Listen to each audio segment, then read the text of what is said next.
The Galactic Coalition had studied thousands of worlds. They had ranked millions of species. They believed they understood strength, according to their records. Earth was a death world, a planet full of danger, storms, predators, and chaos. But humans themselves were listed as average, fragile bodies, soft skin, short lives. To the Coalition, that made no sense. If Earth was so deadly, then why were its people still alive? Admiral Crescent of the Coalition decided there was only one way to find out. A training exchange was announced, friendly, scientific, peaceful. Selected species would send soldiers to train together on a neutral world. The goal was cooperation. The real goal was observation. Humans accepted the invitation quickly. Too quickly. The training world was Carvos. Carvos was not neutral. It was built to break rules. The gravity was almost double standard. The air burned weak lungs. Storms arrived without warning. The ground itself was sharp and unstable. Many species had trained there before. Some never. Returned Coalition commanders watched from orbit as ships arrived one by one. Tall insect. Soldiers scaled giants. Armored beings bred for war. Then the human ship landed. It was small, old-looking, paint-scratched. When the hatch opened, the observers leaned forward. Humans walked out slowly. They were short compared to others. No armory, only simple gear and cloth suits. Medical scanners. Screamed warnings immediately. Heart rate spiked. Muscles strained. Bones showed stress cracks. "This is a mistake," one officer muttered. "They will not last an hour." The humans gathered together. They looked around at the dark sky and heavy clouds. One human laughed. The sound confused the translators. Laughter meant joy, but this place was not joyful. The first test began without ceremony. A gravity surge hit the ground. Several alien trainees collapsed instantly. Armor slammed into stone. Breathing became slow and painful. Humans dropped to one knee but did not fall. They gritted their teeth. Hands pressed into the ground, faces tight with effort. Then something strange happened. They stood back up, slowly, shaking, but standing. Cameras zoomed in on one human female. Her face was red. Sweat poured down her neck. She looked at the sky and smiled. "Okay," she said, breathing hard. "That's heavy." Alien commanders stared. The next challenge came quickly. A toxic wind swept across the plain. Visibility dropped to nothing. Sensors warned of lung damage. Other species activated shields or fled. Humans pulled masks over their faces. Then they moved forward. Not carefully, not slowly. They ran. "Why are they running?" a scientist asked. No one answered. One human slipped and fell. Gravity pinned him down. Two others rushed back and dragged him up. They laughed as they moved, not nervous laughter, real laughter. The Coalition feed filled with rising alerts. Pain signals were high, stress was extreme, but morale readings climbed.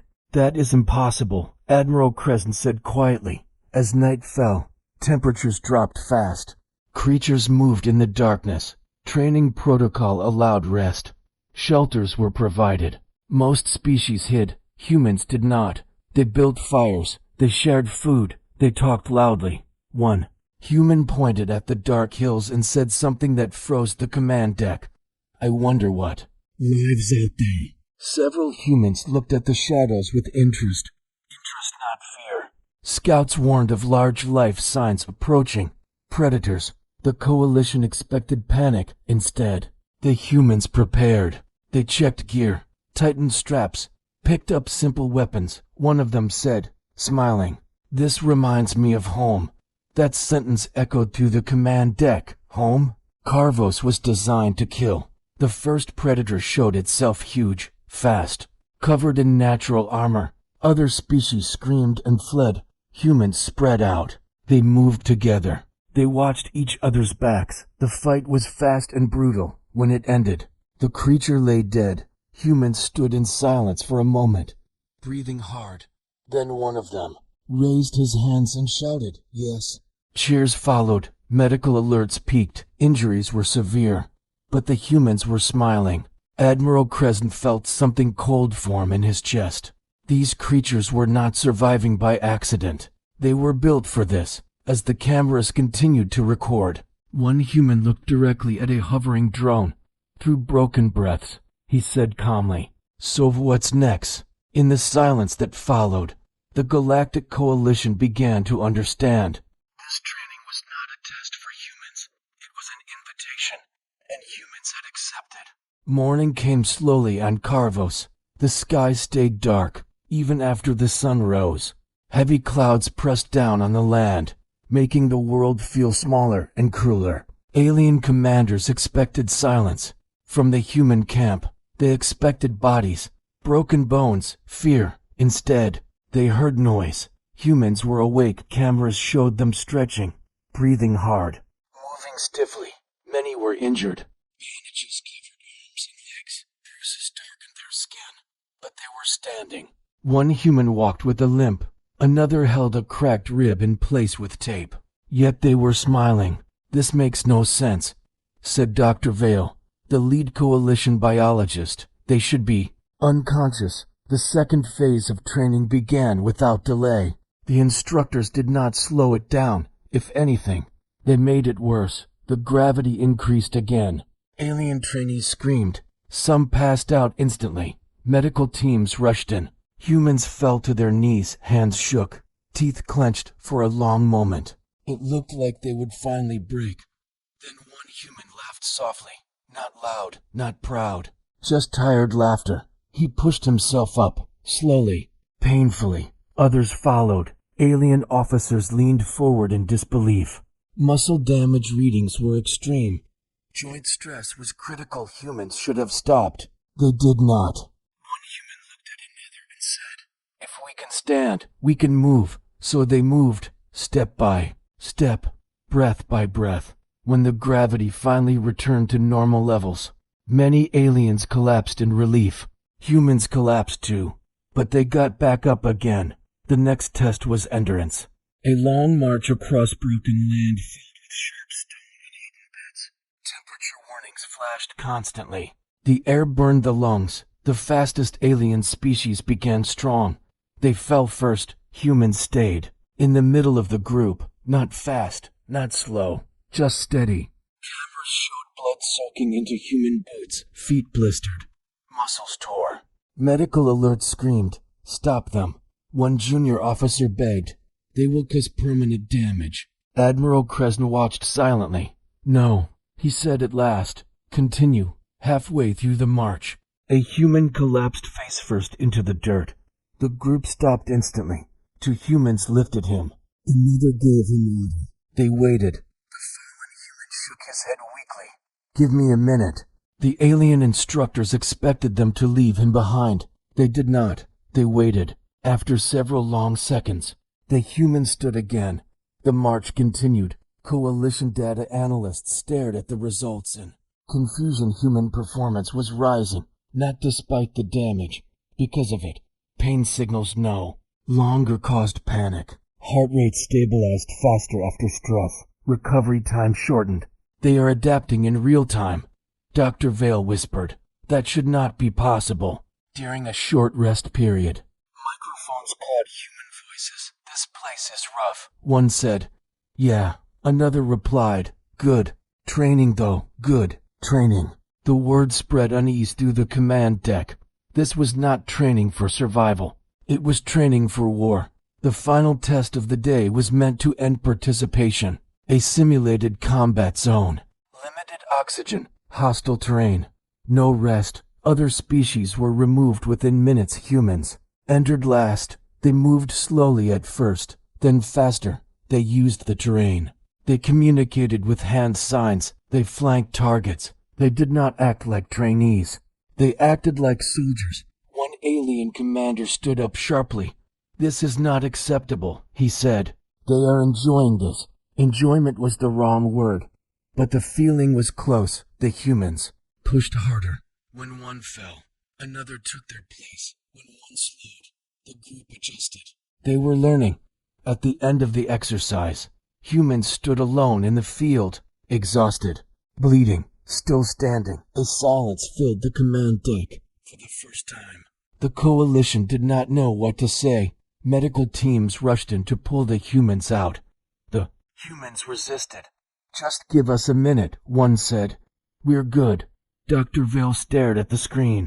"They do not know when to stop," she said. Admiral Crescent shook his head slowly. "No," he replied. "They know exactly when to stop." That night, the Coalition met in private. Risk levels were recalculated. Threat files reopened. One question appeared again and again in the reports. What happens if humans decide this is fun? Far below, in the darkness of Carvos, the human camp burned with firelight. Laughter carried through the heavy air. Tomorrow, the training would continue, and the galaxy was beginning to fear what it had started. By the third day on Carvos, something had changed. The planet was still deadly. The storm still howled. The ground still cut flesh and cracked bones. But the humans no longer looked like visitors. They looked uncomfortable. Coalition commanders noticed it first in the morning footage. Humans woke before the alarms. They stretched slowly, carefully, like predators preparing to move. Some trained while injured. Others helped reinforce shelters built from broken stone and metal. None of this was ordered. That activity is not part of the program, an officer said. They are improving their position, Admiral Crescent replied. The third phase of training was meant to limit movement. Restricted zones were marked clearly. The areas beyond were listed as fatal. Radiation, extreme gravity shifts, unknown life forms. The instructors expected the warning to be enough. It was not. A human patrol reached the boundary line before midday. Cameras followed them closely. One human knelt near the glowing markers and studied them. "So that's where they don't want us to go," he said. Another human smiled. "Means there's something useful there." The decision was made without discussion. They crossed the line. Alarm screamed across the command deck. "Recall them immediately." An alien commander shouted. A message was sent. The humans did not respond. Inside the restricted zone, conditions worsened instantly. Gravity pulled sideways. Radiation levels spiked. Medical systems reported severe damage. But the humans adapted. They moved slower, stayed closer, used hand signals instead of speech. They were learning the environment. Dr. Vale stared at the screen in disbelief. They are treating it like reconnaissance. The patrol returned hours later, injured, exhausted, and carrying samples. Bones, claws, unknown. Metal fragments. One human placed the items on the ground like trophies. "This stuff is dangerous," he said calmly. "We should tell the others, instead of punishment." The instructors received a request. The humans wanted permission to train there again. The Coalition refused. That night, something worse happened. Human activity did not stop after dark. Thermal cameras showed movement beyond the camps. Small groups silent, unauthorized. "Why are they awake?" an officer asked. The answer came too late. A massive predator larger than any seen before entered the training zone. It should have triggered evacuation. It did not. Humans moved toward it, not all of them. Just enough. They did not charge blindly. They tracked, they surrounded, they waited. When the creature attacked, the fight was fast and violent. Humans used the terrain. They baited it. They adapted mid-battle. When it fell, the humans did not cheer. They studied the body. One human wiped blood from his face and said quietly, "That thing almost learned the words." Predators were supposed to be mindless. The humans had seen intelligence and respected it. The next day, other species refused to continue training.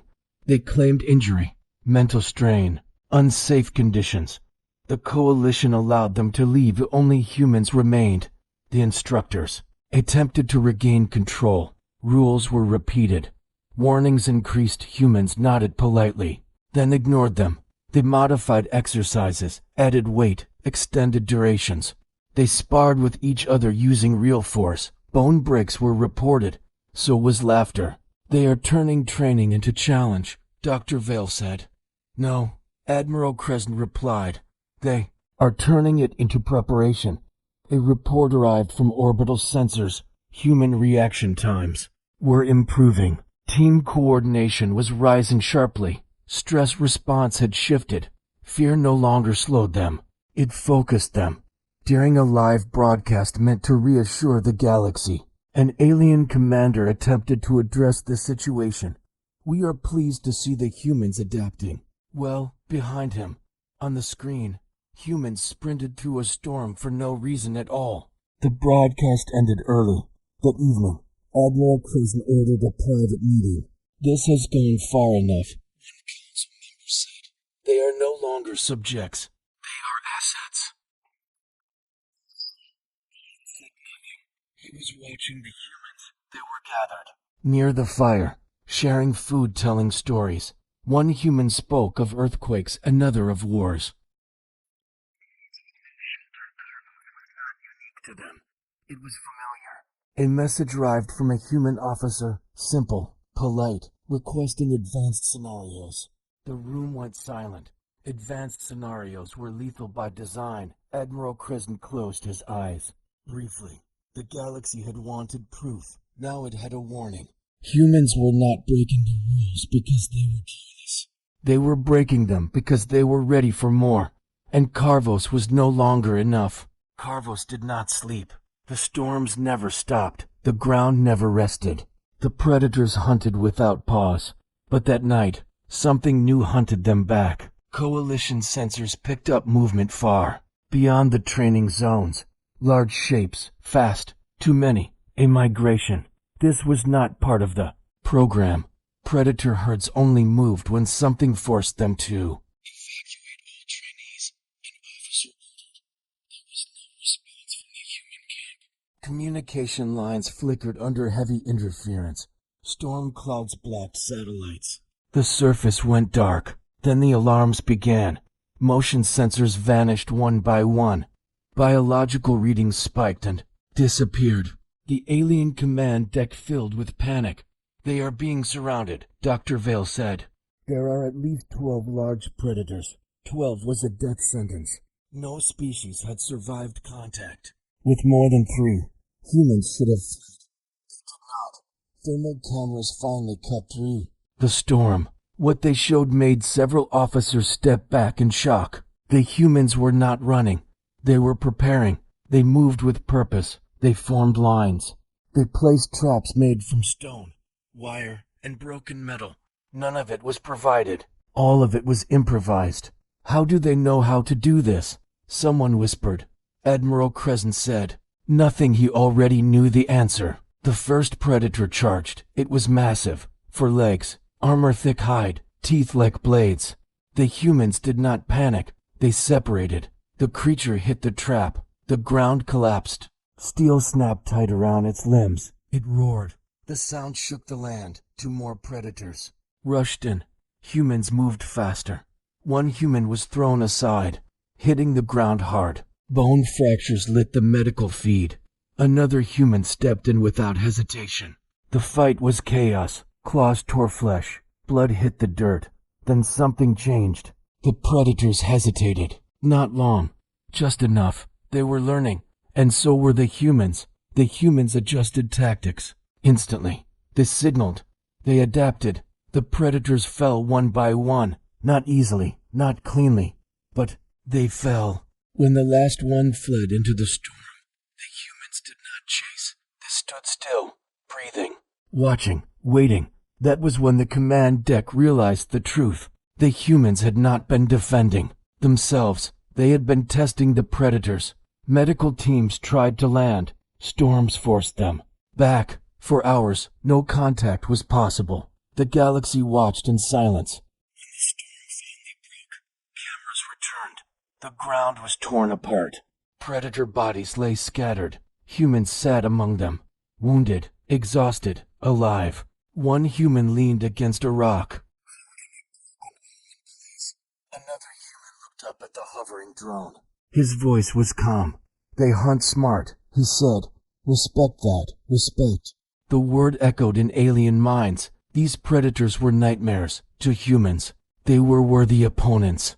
Dr. Vale lowered her voice. They are bonding with the environment, she said, like apex species do.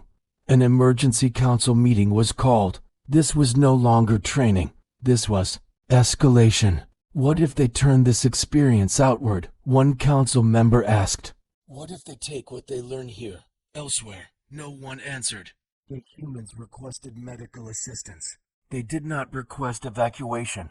One human message was clear, not done yet. That night, something unprecedented happened. Predators avoided the human camp. Sensors confirmed it. Life forms changed paths. Hunting routes shifted.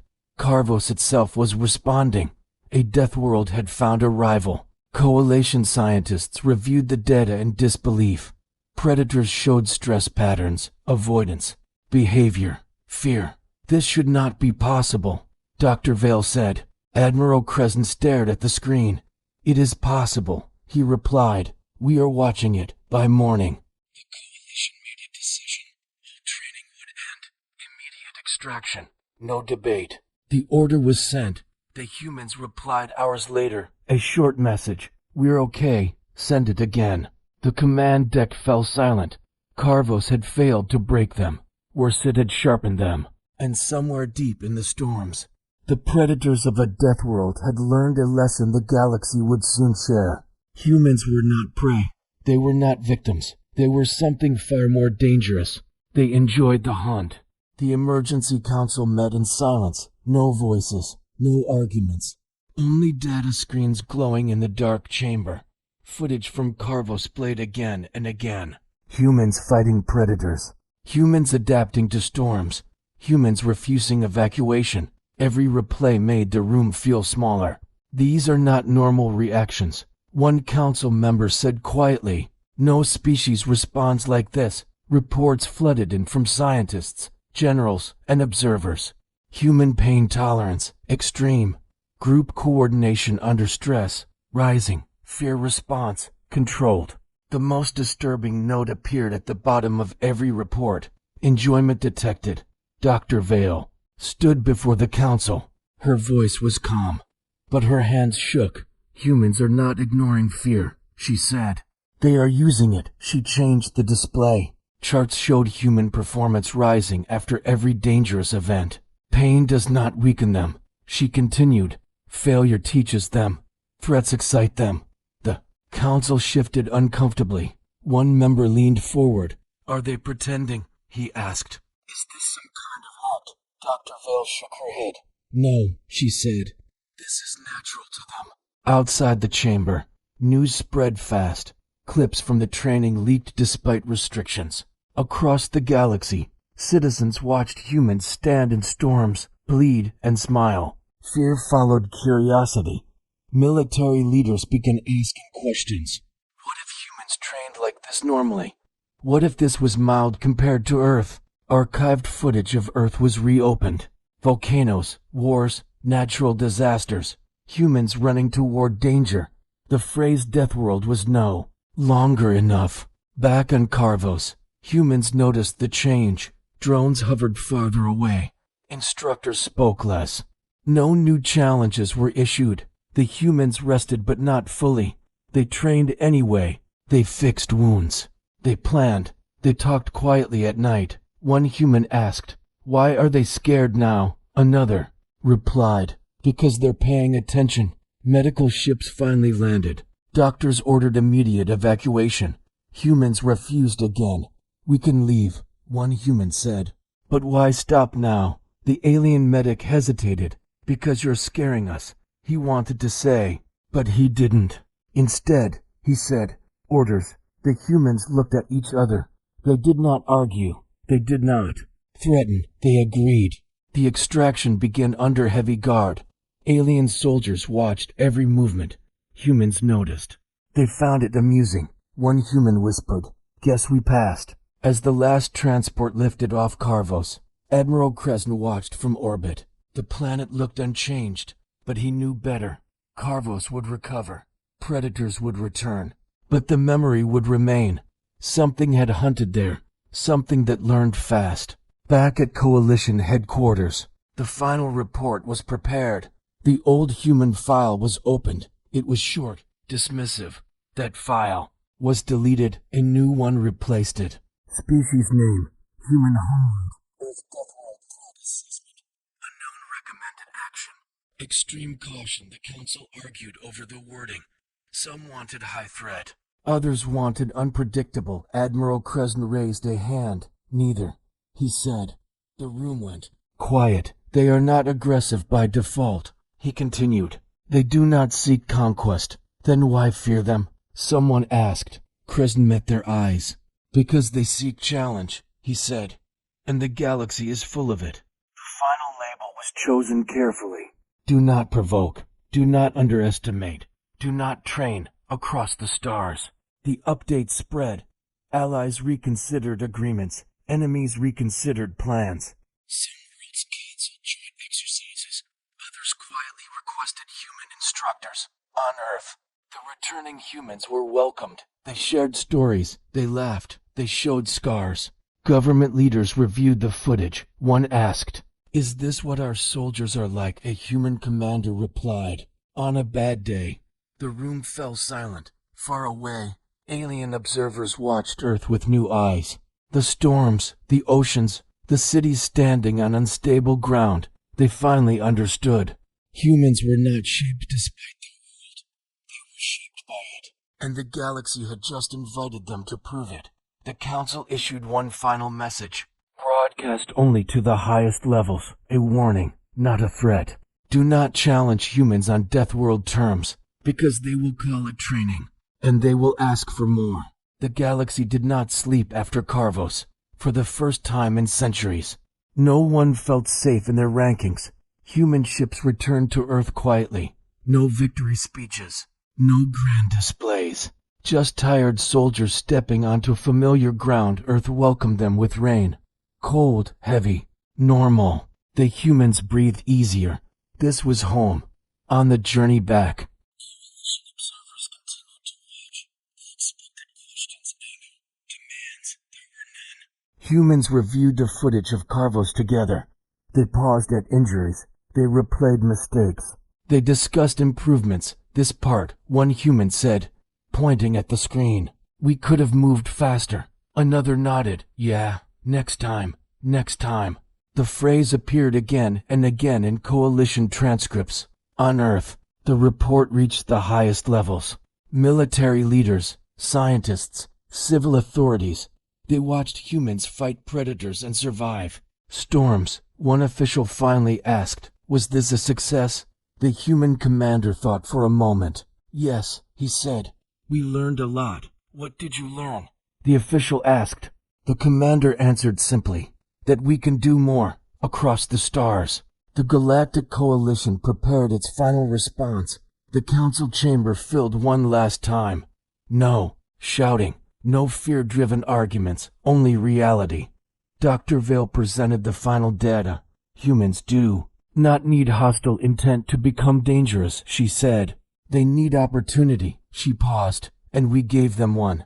The council approved a galaxy-wide directive. It was not public. It was not dramatic, but it was absolute.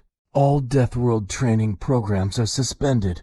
All human combat simulations are classified. No species is permitted to test human limits again. The message ended with a single line. We do not know where those limits are. The order spread fast. Military academies removed human comparison models. War planners erased simulations that included Earth forces. Pirate groups stopped attacking human. Trade routes, border conflicts cooled, not because humans threatened the galaxy, but because the galaxy had finally listened. On Carvos, life slowly returned. Predators reclaimed territory. Storms reshaped the land, but certain areas stayed empty. Sensors showed avoidance patterns that never faded. Animals remembered. Back on Earth, the humans returned to normal life. Some trained others. Some retired. Some went back to quiet jobs. But they carried something new. Confidence, not pride. Not arrogance, certainty. One night, a human veteran looked at the stars and said, "They won't try that again." Another replied, "No, they learned far away." An alien child watched an old broadcast. of Carvos, humans running through storms, humans standing against monsters. The child asked, "Are humans heroes?" The adult hesitated. "No," they said carefully. "They are survivors." Years later, a new species joined the Galactic Coalition, young, curious, eager to prove strength. Exercise. On a Deathworld, the room fell silent. Understood. We do not do that anymore, he said. Why? The young species asked. The commander showed them one image, a human, injured, smiling in the rain. Because, he said, they don't break, they adapt, and when they adapt long enough, he paused. They start enjoying it. The proposal was withdrawn. The meeting ended early, and across the galaxy, a simple truth settled into history.